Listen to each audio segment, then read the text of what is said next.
Ivana, welcome back. How are you? And we're back. I am awesome, really, really good, and I am so excited for today's session. Me too, and I love the word awesome. Every guest I have on my show recently is using the word awesome, so as far as I'm concerned, there's no global pandemic going on. There's all this awesomeness going on around the planet. I think there's a virus of awesomeness going on around the planet at the moment. You must have very positive people that come onto your podcast. That's all I allow, Ivana. I don't allow anybody else. Well, we make the choice how we see the world, whether we see it awesome, amazing, or we see it as a negative thing. Yeah. I think COVID-19 has been nothing but a blessing, to be honest. Yeah, absolutely. And a lot of people are saying that, and I'm really excited by it because I love to hear success stories. And Elon Musk the other day, he just announced that he's made $58 billion so far this year. And I was thinking, I wonder what he could do when there wasn't a pandemic on, how much he could make if he's making $58 billion this year.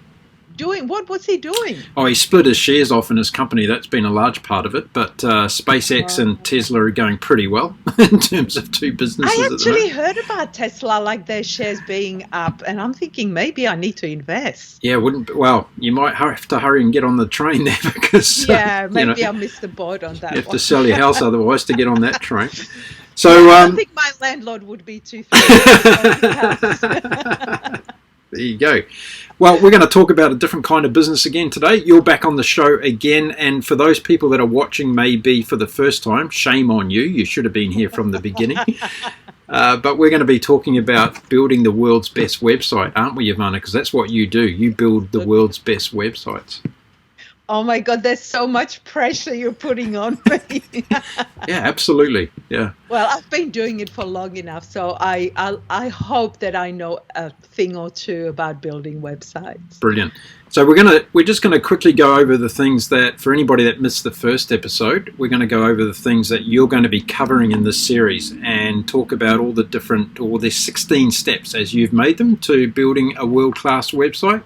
So while you go through those, I'm just going to flick up here the chart. There we go. So the first 8 steps of building a website. Yeah. So these are the 16 steps that I take when I build clients' websites. And if you're working with a developer, they might have their own sort of step-by-step process, but this is what I generally do.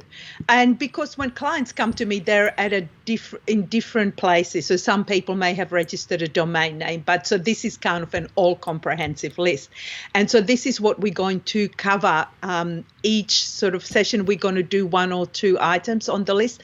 But I wanted to give people a roadmap of what it takes to go from not having a website or just having registered a domain name to having a fully functional website. And actually, I was talking to a friend last week, and I said we should probably put together a course that takes people through the step-by-step process, but in a much more detailed way, because there's only so much you can share over video. You need to show people as well. So the 16 steps. So the first thing is you need to register a domain name. You need to organize web hosting. If you are hosting the website yourself, such as WordPress website, if you decide to go with Wix or Squarespace, don't do it. But if you do decide to go down that path, hosting is part of the process. And we will cover what sort of website is the best platform to design it on, which I keep saying WordPress. So the next thing will be you'll need to choose the colors for the theme that you're going to have on the website, and we'll talk about the different tools that you can use.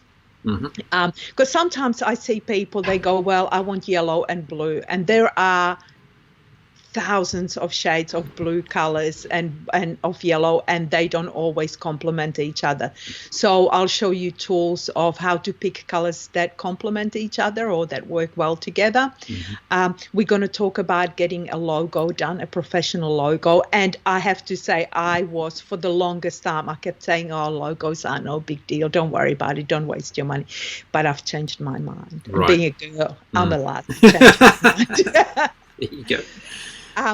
Then there's we're going to have a session on gathering information for your website, and we might have to split that over 2 sessions because there's a lot that we will need to cover there. The next step is sourcing and creating images and banners for your website. So you want to create them before you actually start making or building the website.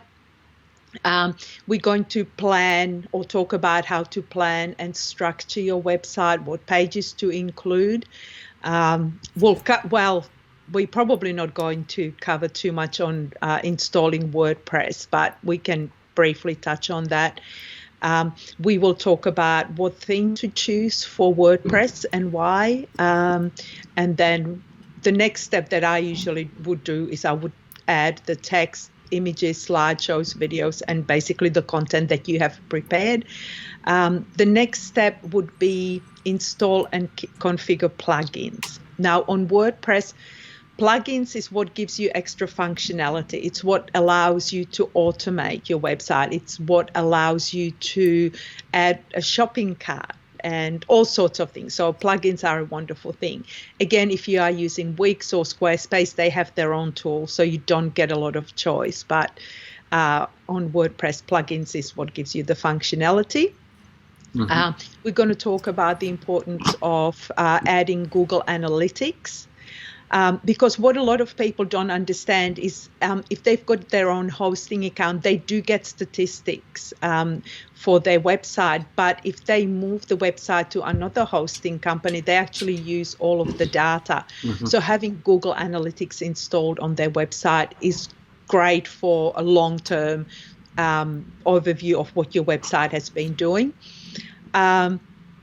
So the next step that I take is I check how the website looks on mobile devices, how it looks in different browsers. And I mean, there's obviously thousands of different combinations because different people have different settings and that sort of thing. And so that's also a critical step.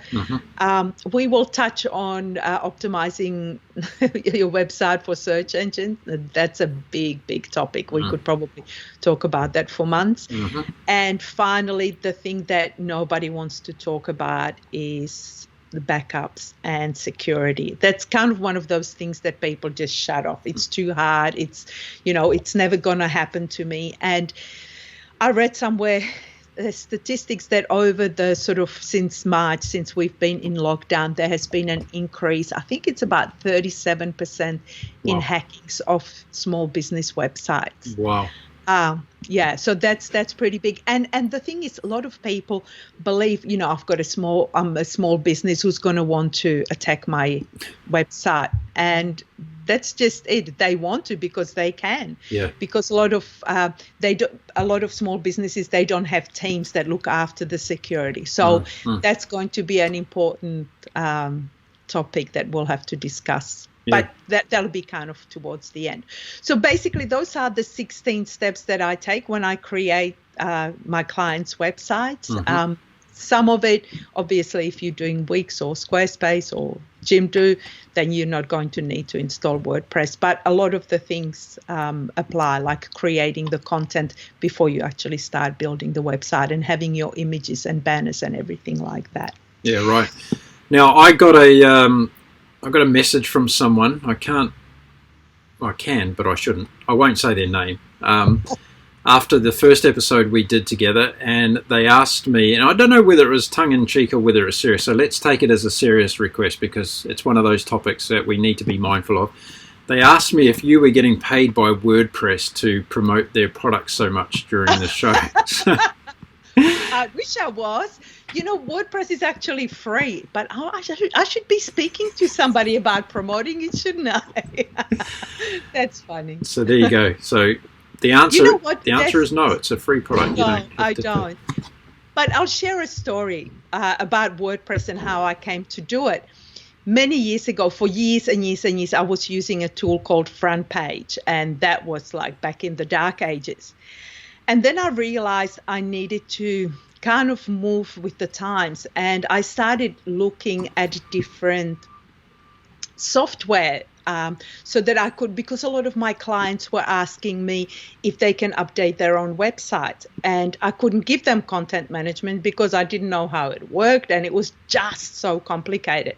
And so I started looking at different packages, and I looked at Wix, and there was another one called Zara, and all sorts of things. But what kept coming up for me was WordPress. And at that time, this is going back like 6-7 years ago, back then WordPress was relatively new, and so there wasn't a lot of information, and it was quite techy. Like, you had to understand things. And I'm not that techy, to be honest. I mean, and so I felt really overwhelmed. But I saw that that's where the world was heading. Everybody anybody was on WordPress, and I thought, I need to get on board and figure this out. And I remember sitting at home, and I was feeling so overwhelmed, thinking, how am I going to figure out this whole new package and a whole new way of doing things? And I remember watching the TV show called The Block. I'm not sure if you ever watch it. No. But you know what it is? No. Do you know what it is? Okay. No. So I think it's on Channel 9. But it's basically couples that come and they renovate houses. Oh, okay. Yeah. And they have a week to like renovate a bathroom, and it's a competition, and at the end the houses get sold and they make a lot of money, hopefully. Okay. But they are given like a room each week, a room or two every week, and they have to renovate it. And a lot of them are young, and they've got very little experience. They might just be tradies, and and so I was watching this TV show, and I'm like, they're renovating things, and they're stepping out of their comfort zone and learning and doing it in a week. And I thought, if they can renovate a whole kitchen in a week, and if they can figure it out, surely I can figure out WordPress and how it's going to work. Yeah. And I don't have to do it in a week. Like, I had, I didn't have anybody hanging over my head saying I got to get it done.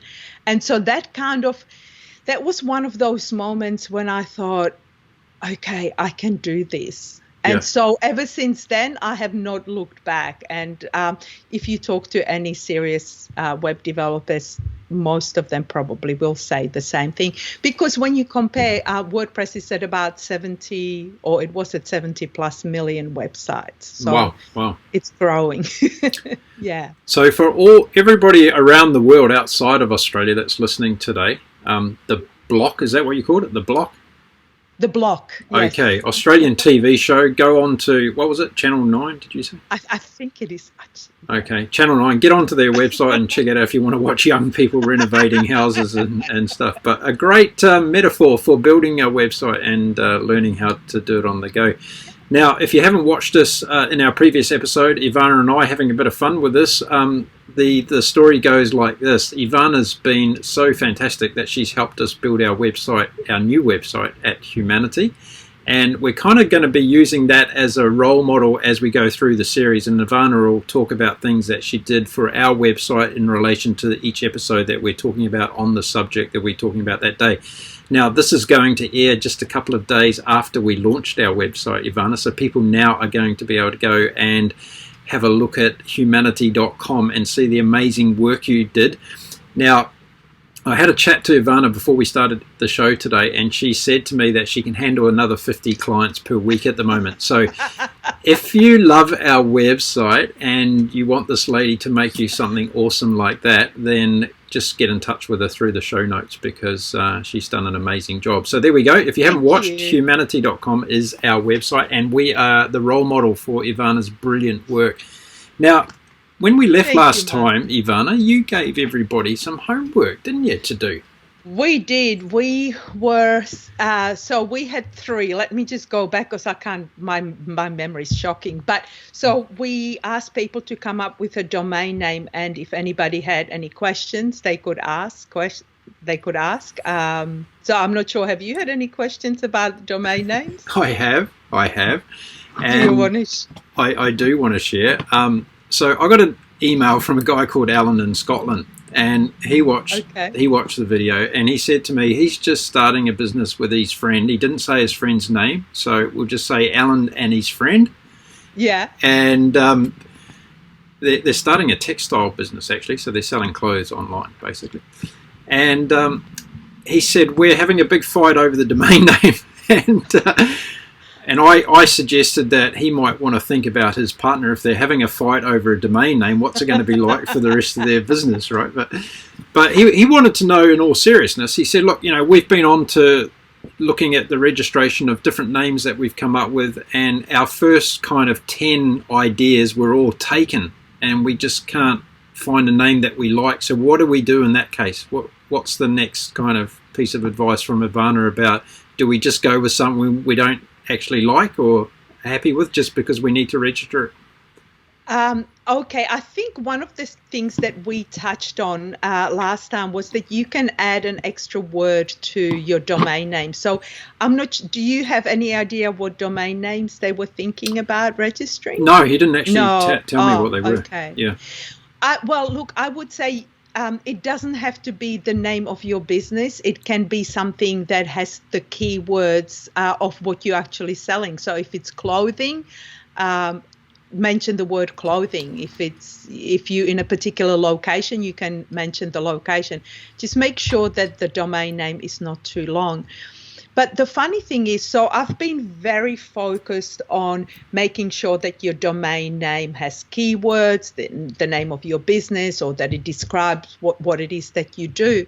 But I was talking to this friend of mine who is also a web developer, and he said, we are doing a lot more searches using our voice. So if you register something that's just a general, like, for example, if I was to register Sydney clothing, if I'm doing a voice search and we are doing more of that, like using Google, for example, Google Assistant, it's not going to help you in the long term because Sydney clothing, that's just too general. And that's why things such as Uber, something that's totally doesn't really mean anything, but people know the name. If I do a search for Uber Eats, it will only give me Uber Eats. So sometimes he said it's actually better to have a domain name that doesn't really mean anything because going forward, if you're doing voice searches, you'll be able to come back with a much better result than if it was something very generic. That's really interesting. So things are changing, yeah. So, Alan, I would suggest Glasgow Kilts. There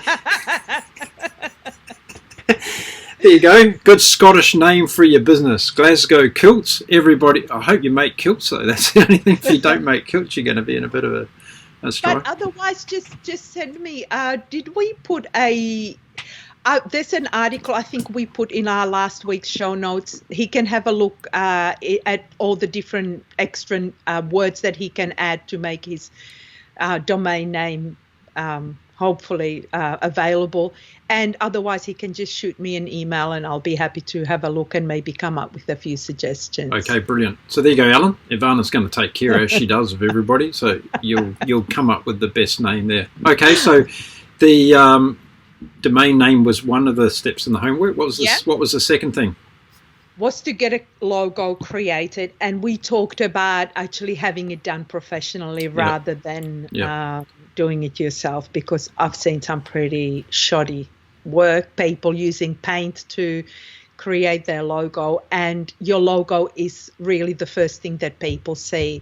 And I think I mentioned to you before, I didn't really believe in logos, but I do now, because that's the cornerstone of your website. So it's important you've got that done. Got a story for you on logos. Okay. After you talked about it last time, I went in search of great logos and history of logos and stuff after you talked about it. And I saw a post by a young guy out of the UK who started a business called Gymshark. You might be familiar with it. And he's I don't know how old he is, early 20s, I think. Anyway, the business was valued the other day at $1 billion. And he made a nice announcement on LinkedIn, I think it was, that he'd hit the $1 billion valuation of his company, and he was standing outside the front of his headquarters of his business name with the logo above the door, right? And I read through the comments on LinkedIn, and about 60% of the people that commented made mention of how grotty and how horrible the logo of the business was. And I read all the comments and the people's positions, because I thought, they're probably designers, right, that are just specifically, but they weren't. They were people from all kinds of different business backgrounds. And it was really interesting that they really gave this young kid a hard time about, he just created $1 billion business, right? But they giving him a hard time about his logo. So my question around that was, in terms of, if you look at something like Nike Swish and Apple's logo and all those, right, we all know that they've got the money to plow into designers that have come up with those, and they've got stories behind them and all the rest of it. But how much trouble do we really need to go to, Ivana, when it comes to a logo? Well, the thing is, I would look at your business long term. So I would look at it at where you are right now and where you're planning to be maybe when you hit the $1 billion, and you don't want to be rebranding. So it costs a lot of money. So let's say this guy, he had a whatever, I'm not sure, I haven't seen the logo, but he decides that he's going to change the logo. And if he's been known by that for a long time, it's going to be hard to rebrand it, to change everything, change your colors. So really think about it long term and give it some serious thought, and talk to a graphic designer who can help you come up with something. When I work with a graphic designer, so I don't actually create the logos myself, but I do work with a graphic designer, and we generally give our clients a questionnaire which asks them, what type of logo do you want to have, and what colors, and what do you want it to say? So I would just say keep it as simple. So Nike's tick is, that's the ultimate in simplicity. But having fonts that are going to sort of last a long time and that are not going to look outdated, that's also important. So there's a lot that goes into designing a logo, and I know people think, I'll just take a picture and put a bit of text with it. And as I said, I've seen some doozies, and I have written an article on that. So I think we possibly shared it last time. Yeah, we did. Yeah. And I'm raising this, and whoever that, I can't remember the guy's name now that runs Gymshark, but I want you to thank me, because I'm just sending a whole ton of people over to your website to check out your logo, by the way. And the importance behind this, though, is he's in the fitness industry, right? And he has fashion wear, and the logo's on every piece of fashion that he's designed, right? So, or the people that have designed it. Yeah. So I'm just raising this because of the things that you just talked about, the implications down the track. And, particularly if you're in that line of a business where you've got people around the world wearing your product every single day, and people are going, "Ugh, that's a horrible logo." Right? Well, think about it, because, it's one of those things that may pass a lot of people over in the beginning when you're starting off your business, because it's maybe not seen as one of those things that's really mission critical. But you've just highlighted all the reasons why we should. I think a lot of people look at their business as to where they are right now, and that's whether that's branding or it's their website. They'll go, well, I'll, invest more money when I've got more money, when I've got more time. But the thing is, that time never comes. You never have more time or more money. Because you didn't do it right the first time. So it's better to think about it. And if you can, and look, logos go for anything from $5 to $10,000. Yeah, and above. Yeah. So I'd say don't spend $10,000 on it, but don't also just spend $5. If you're spending a few $100s, you're probably dealing with somebody who knows what they're doing. And I know we're going to be talking about, that's one of the questions that I get asked is, what are the costs involved in developing a website? And we'll cover that a little bit. But our logos are from around $300. So It's not a huge outlay. Yeah. But it's important to get it done right from the beginning, and you want to be proud to show it off. You don't want to be going like, oh, I hope nobody sees it. Yeah, like Gymshark is now. Yeah. So I think in terms of, you raised a really good point there about, when you start a business and all the things that are coming at you all the time in terms of, your business evolution. We're a bit blessed at the moment around the world because we've got this thing called a global pandemic going on, and it's given people in business a little bit more time than they normally have to address all these things. So one of the reasons that Ivana and I wanted to do this series right now is because people have that time to look at their website, and we're also talking about refurbishing existing websites. So we're not just talking about building a brand new website here in this series with Ivana. We're also talking about, hey, maybe it's time that we pull some of that down and start again, or refresh some of the elements that we already have on our website, Ivana. Yeah.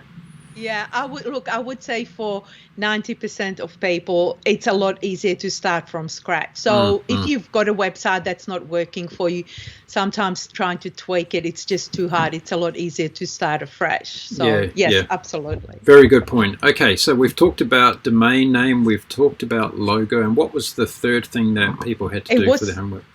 Creating an avatar, your ideal target market or your ideal person that you want to sell your products or services to. And so I think we ask people to come up with the demographics and sort of an idea of where the person would hang out, as in social media, what they enjoy reading, just so that you have that at the back of your mind as you start creating the content for your website, because you want to be talking to that person as if you were having coffee with them. So if you can see them in your mind when you're writing the content, it's a lot easier.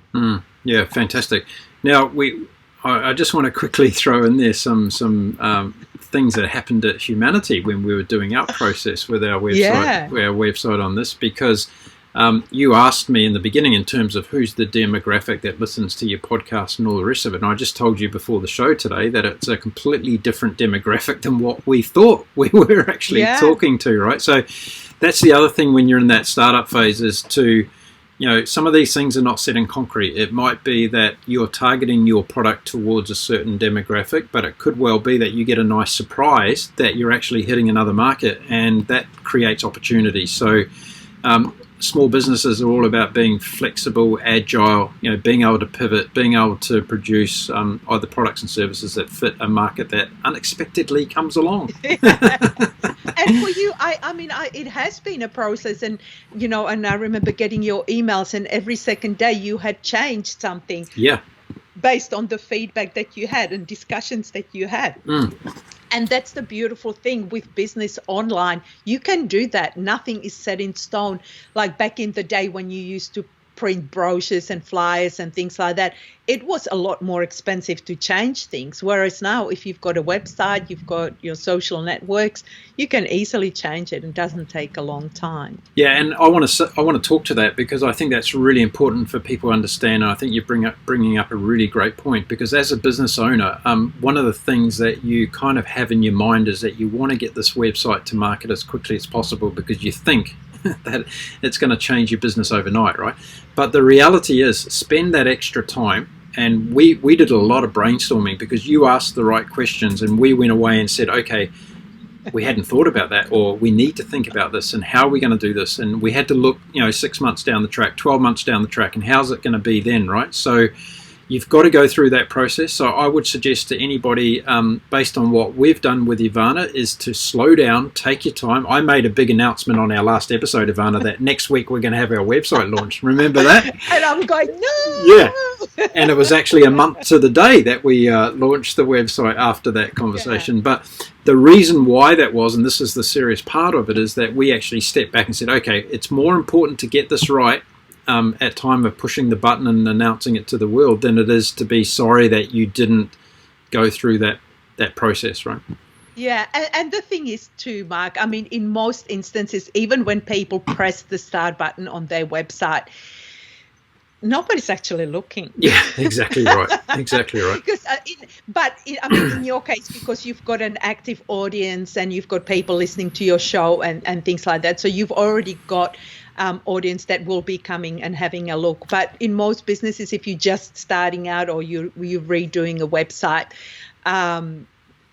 Yeah, just because you press the launch button doesn't mean that anybody, because they they believe it, build it and they will come, and they don't. Yeah, exactly. Yeah. And you're still waiting a month later and they're still not there, no, other than your mum or your auntie looking, and so the thing is, it's very important that you step back, and if you are working with a web developer, and I would strongly, unless you've got design experience, or you've got somebody in the family or friends that you can work with, I would probably give the task to a designer developer, just because they will ask the right questions and they will get all the information out of you so that you build the best website. And sometimes you can work with somebody, you can actually build it yourself, but maybe have a coach that can sort of help you take you through the process. Yeah, that's great as well. I think we're seeing this in the world in general at the moment. We're seeing hybrids of all sorts of different things starting to exist, aren't we? And we're seeing that maybe the role of a web designer is also changing in that respect, that you're becoming more of a coach with a lot of these plug-in tools that people can use themselves. Having someone on the sidelines like you giving guidance. And I just want to talk about our experience, because I can talk now about what it's like to work with Ivana and getting her business input, because it's been really, really important and critical for us. So we were coming from a situation where we're a little bit different than what most people were. We had 3 websites and we were trying to amalgamate all this into one website, right? So as the business owner, I was sitting down thinking, okay, we've got actually 3 separate audiences that we're now going to be bringing into one platform. We've got 3 different shows, 3 different demographics, potentially 3 different genres of podcasts that we're bringing into one platform. How do we migrate all that in a seamless way that the user doesn't have a bad experience? We don't have a nightmare and stress out to the max where we lose control of everything. And you walked us through that process in terms of what the best way to do it with WordPress in terms of the platform that we chose and all the rest of it. So I just wanted to say that because there might be people out there who have a really good website at the moment that they want to change and they want to have a migration. There's going to be those ones out there that are starting from zero and starting a new website. But there might be people that are taking a hard, long look at their business at the moment because of COVID-19 and everything else. And they're saying, right, I want to start again, right? I want to create something new. So that transition phase is a very stressful stage for any business owner when they go from, okay, I don't have anything at the moment that I've got to create, or I do have something and I want something better that takes me to the next level, if that makes sense.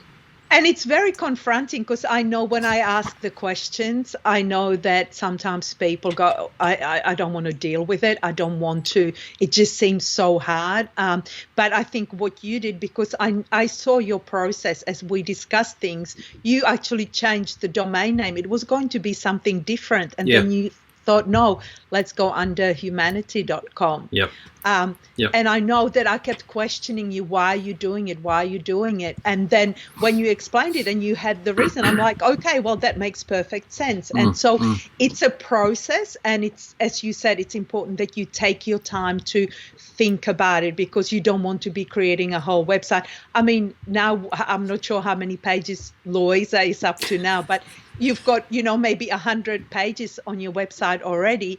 And if you now decide that you're going to change it... She's not talking to me at the moment, so I can't tell you. Yeah, and so you wouldn't want to change it now, because you'd have to then backtrack, and there's another month or 2 gone by. So really think about it ahead of time. Yeah.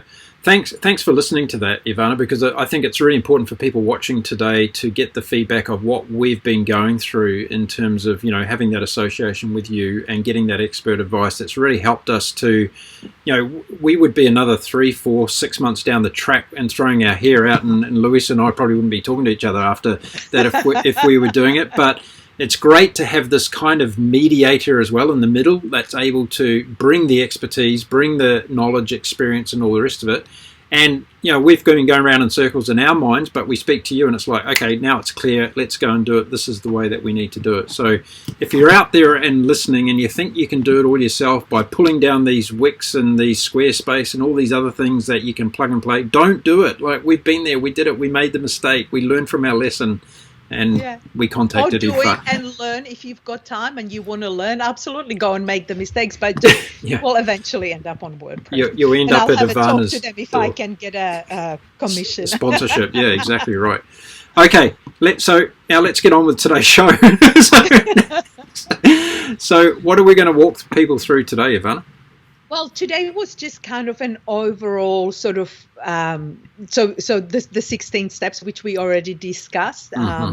So I just wanted to outline what goes into building a website. So we've got that, and there's going to be an infographic which highlights all the different steps, just because it's kind of like a roadmap and people can use it even as a checklist. For example, maybe they've done a couple of things already, and so I basically go from point 0 or point A where you've got nothing to point B where you've got a fully functioning website. And so that's kind of the roadmap that we take. And so if you haven't done all the steps, you might have to backtrack and fill in the blanks. So if you are working with a web designer, and I strongly recommend that you do, he or she will have their own process in how she does things, and they may provide certain guidance. But there's a few things that I wanted to sort of talk about in how I approach when I talk with clients, or how the process works when somebody comes to me and say they want to have a website, just to give you an idea. So initially what I usually do is we have a 30-minute strategy call. So we have a look at I'll put up that slide now so we can go through it, okay? So people can see what you're talking about. Okay, so sorry, carry on. Strategy call, yeah? Yeah. So initially it's just a strategy call, just so that I can understand where the client is at, what his or her vision is for the website, what sort of functionality they want, and then I start asking the difficult questions, and that's usually our 30 minutes. And I leave people to go away with homework and kind of come back to me. And when they come back to me, and you know what, the funny thing is sometimes people will go, yeah, let's do this. I'll send you all the information. And 6 months go by and you don't hear from them. And it takes them that long to process it. Life happens in between. And I'd rather do that than sort of rush through it and then they go, no, it's all wrong. So take your time from the time you speak to the designer. And if you've got questions, don't be afraid to email them or ask for another call maybe. What's the most amazing question you've ever been asked by somebody on one of these calls? You got something funny you can throw out there that someone asked you one day? Oh, yeah, I had a Don't say one of mine either, by the way. Well, I mean, one of the requests that I've had was from a client who wanted a website with pizzazz. And that was his direction. That's all he could tell me was, I want a website with pizzazz. I didn't actually know what that even meant, so I had to Google what pizzazz meant. And it was one of those things. But there was one that I often think about, and this was actually a client after we had finished creating his website, and he said to me, "Okay, can you press the button now?" And I said, "What do you mean press the button?" He's like, "The one where you tell all the people that my website." And I said, "You mean you want me to email your customers?" He's like, No. I want you to press the button." And I just sat there and I was stunned. I had no idea what button he meant. And I said, "You mean announce it?" And I think, to this day, I don't know what he wanted me to do. So we have very interesting conversations with clients. He was expecting you to launch his rocket ship off for him, I think. Yeah, I think so. But I still haven't found the button that launches it. Okay, back to our list of things that you go through, yeah? So the first thing, as I said, is a strategy call. The next thing, I would sit down and I would work out what the client potentially needs, and I would give them a pricing. And I usually break it up into different stages. So the domain name, how much, if they need a logo, the actual development, if they need extra functionality. And then oftentimes a client will come back and they'll go, "I'll go with option 1, 2, and 6, for example." And so then I issue what's called a service agreement, which outlines everything that you're going to get, just so that suddenly you're not wondering why your web developer hadn't done something if it's not in the service agreement. And I would actually be looking for a designer that does give you a service agreement, because a lot of designers, they just go by, word of sort of what they talked about, and then there's a lot of misunderstandings. And I made that mistake early on. I didn't have service agreements, and even though we had sort of exchanged emails and things like that, this formalizes it. And it's to help both you and the developers, so that, down the line you don't come up and say, well, you haven't done what you said you were going to do. If it's not in the agreement, then they generally won't do it. So if you are working with a designer, ask for a service agreement, and it just highlights everything that you're going to get. And it's a highly legal field when it comes to design, because you're dealing with audiences all around the world, and everybody's got different laws and rules and things like that. So you want to make sure that you protect your business. One of the things that I find where people ask me in the service agreement, it has some wording which kind of makes it sound like you don't own your website. And to a degree, that's true. So you still own your own the text and the images that you might have put on the website, but you can't own WordPress, you can't own the theme, you can't own the plugins, you don't actually own your domain name, you're just kind of renting it.